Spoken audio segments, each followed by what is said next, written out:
Breaking news. Panjagutta శ్మశాన వాటికలో కలకలం. ఖననం చేసిన శిశువు మృతదేహం అదృశ్యం. 6 నెలలకే జన్మించిన కవలలు. అనారోగ్యంతో 2 మృతి. తొలుత మృతి చెందిన శిశువును రూపాయలు 2500 తీసుకొని పంజాగుట్ట శ్మశాన వాటికలో ఖననం చేసిన సిబ్బంది. మరుసటి రోజు రెండో శిశువు కూడా మృతి. రెండో శిశువును తీసుకొని ఒకే చోట ఖననం చేయించేందుకు శ్మశాన వాటికకు చేరుకున్న కుటుంబ సభ్యులు. అప్పటికే ఖననం చేసిన శిశువు మృతదేహం కనిపించకపోవడంతో షాక్ అయిన కుటుంబ సభ్యులు, శ్మశాన వాటిక సిబ్బందిని ప్రశ్నించిన కుటుంబ సభ్యులు సమాధానం చెప్పాలని డిమాండ్ చేశారు.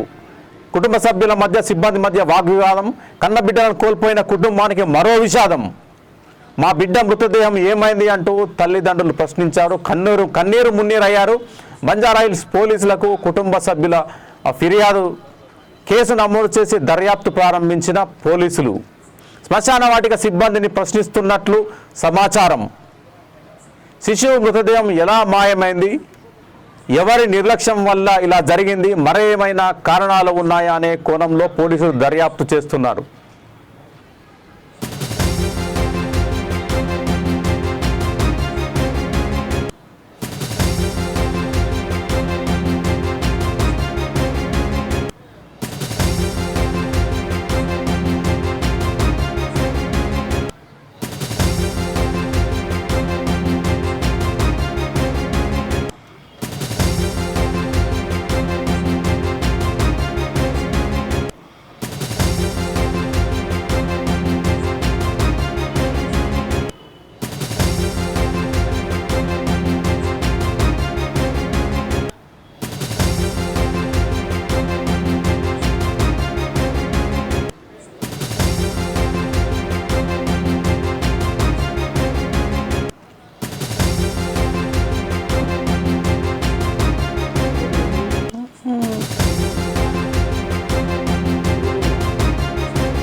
రెడీ.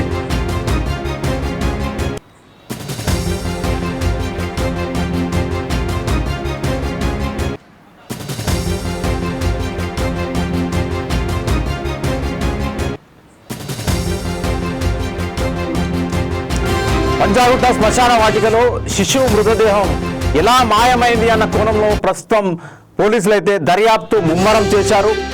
ఈ శ్మశాన వాటికలో మరి ప్రభుత్వం ఆధ్వర్యంలో, ప్రభుత్వ నియంత్రణలో, కంట్రోల్లో పనిచేసే శ్మశాన వాటిక మరి ఈ విధంగా ఒక 6 నెలల పసికందు, అంటే ఒక్కరు కాదు 2 పసికందులు మరి మాయం కావడము మరి ఇది సంచలనంగా మారింది.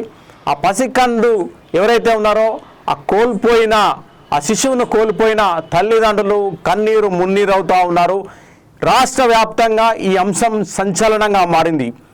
ముఖ్యంగా మన దేశంలో, ముఖ్యంగా మన తెలంగాణ రాష్ట్రంలో కావచ్చు, తెలుగు రాష్ట్రాల్లో కావచ్చు కొన్ని మూఢనమ్మకాలు ఉన్నాయి. ఆ మూఢనమ్మకాలు ఏంటంటే చిన్న పిల్లల్ని మరి ఏదైతే చేతబడి బాణామతి లాంటి ఈ చేసేటప్పుడు ఈ పసికందులను మరి వాడుకొని అట్లాంటి క్షుద్ర పూజలు చేస్తారని సమాచారం. అదేవిధంగా ఈ శిశువులు ఎవరైతే ఉన్నారో ఆ శిశువుల మరి వారి యొక్క ఈ కళ్ళు కావచ్చు, ఇతరత్ర ఏమైనా అవయవాలు మరి తీసుకునే క్రమంలో ఇలా చేశారా అన్న కోణంలో కూడా పోలీసులు దర్యాప్తు చేసే అవకాశం అయితే ఉంది. మొత్తానికి ఈ శ్మశాన వాటిక సిబ్బంది ఎవరైతే ఉంటారో వారినే మరి పూర్తి వారిపైన పోలీసులు అనుమానం వ్యక్తం చేస్తూ ఉన్నారు. ఎందుకంటే వారే బాధ్యత వహించాలి.